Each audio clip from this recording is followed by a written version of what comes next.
Right, did your JackOLantern part 32, 33, sorry. And that's another good melody. I don't know what the instrument was. It sounded similar to a stringed instrument. But that was one rapid animation. He was boogieing it down. Now the cross.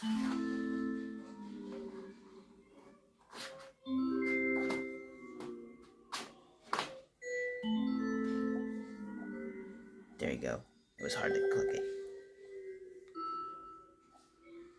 Adam Tenderson. Who is Adam Tenderson? But it's a cute design. There's a goofy little ghost behind the gravestone. Alright. It's a good chime sound. And now let's play all the melodies together.